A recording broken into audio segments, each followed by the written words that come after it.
आज राजीव जी का जन्म दिवस है और आज उनका जन्म दिवस मनाने के लिए आज राजीव गांधी के कांग्रेस भवन में सेक्टर 35 में सैकड़ों की संख्या में हमारे कांग्रेस जन एकत्रित हुए हैं।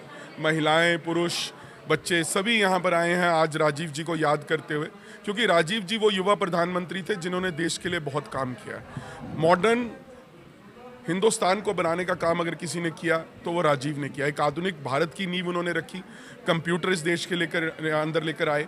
18 साल का मताधिकार उन्होंने नौजवानों को दिया ताकि वो अपनी वोट का अधिकार कर सके। इसके अलावा भी राजीव जी ने बहुत अच्छे काम किए, जैसे पंचायती राज को सुदृढ़ करने का काम किया उन्होंने साथ में 33% रिजर्वेशन फॉर विमेन है, उस बिल को भी उन्होंने लेकर आए। और ऐसे बहुत से काम हैं इस देश को आधुनिक बनाने का, इस देश को आगे बढ़ाने का।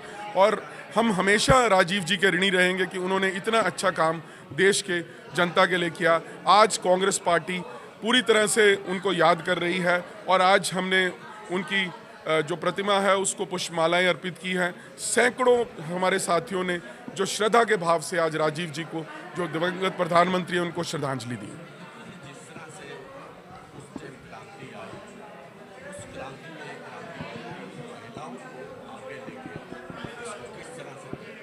देश के अंदर महिलाओं को आगे लाने की बहुत ज़रूरत है। चंडीगढ़ में भी आपने देखा होगा म्यूनसिपल कॉरपोरेशन के अंदर 33% रिजर्वेशन है, जो सीटें हैं वो रिजर्व हैं। ये राजीव जी का सपना था। राजीव जी शुरू से चाहते थे, वो इंदिरा के पुत्र थे, उन्होंने अपनी माँ का सशक्तिकरण देखा था, एक महिला प्रधानमंत्री के रूप में उनके काम को देखा था। वो चाहते थे कि देश के अंदर एक महिलाओं को भी उचित स्थान मिल सके, जो 50% यानी आधी आबादी है उसको उनका बनता हक मिलना चाहिए। तो मैं यही कहना चाहता हूँ कि राजीव जी की सोच महिलाओं के प्रति बहुत सकारात्मक थी और कांग्रेस पार्टी की सोच ही बहुत सकारात्मक है। हम चाहते हैं कि महिलाएं हर क्षेत्र के अंदर आगे आएं, इसलिए महिलाओं को कांग्रेस पार्टी की तरफ से कोशिश किया जाता है कि प्रोत्साहन दिया जाए, आगे लाया जाए। जिस तरह से देश के दो प्रधानमंत्री इंदिरा गांधी, जिन्होंने देश के लिए अपने प्राण तक न्यौछावर कर दिया, आज सत्ता पर उनका नाम लेने से भी देखिए, ये किसी की मानसिक संकीर्णता पे मैं क्या उसके ऊपर मैं आप कमेंट करूं। ये तो अपनी अपनी सोच होती है। कांग्रेस के समय जो थी वो विपक्षी पार्टियों को भी सम्मिलित करने की सोच थी। वाजपेयी साहब को पूरा सम्मान दिया जाता था, अडवाणी साहब को सम्मान दिया जाता था, तो विपक्ष के जो लीडर थे उनकी बात को सुना जाता था। अंबेडकर साहब दूसरी पार्टी से थे पर उनको जो है मिनिस्टर बनाया गया, कॉन्स्टिट्यूशन बनाने का अहम जिम्मा दिया गया। ये कांग्रेस की सोच थी। मगर आज के जो लोग हैं, आज की जो सत्ताधारी पार्टी है, उनकी सोच बहुत संकीर्ण है, उनके जो ख्यालात हैं बहुत छोटे हैं।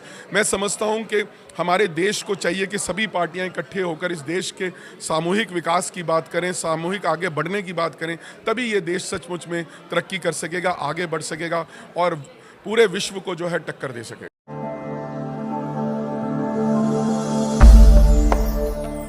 भगवान का नाम और ध्यान घर में रहेगा हर वक्त। सकारात्मक प्रभाव वेदाक्ष धूप बत्ती से। वेदाक्ष ज्योतिष सेवा संस्थान द्वारा अभिमंत्रित धूप बत्ती रोज, मोगरा और बेलपत्र की महक से लक्ष्मी का होगा वास। वेदाक्ष धूप बत्ती।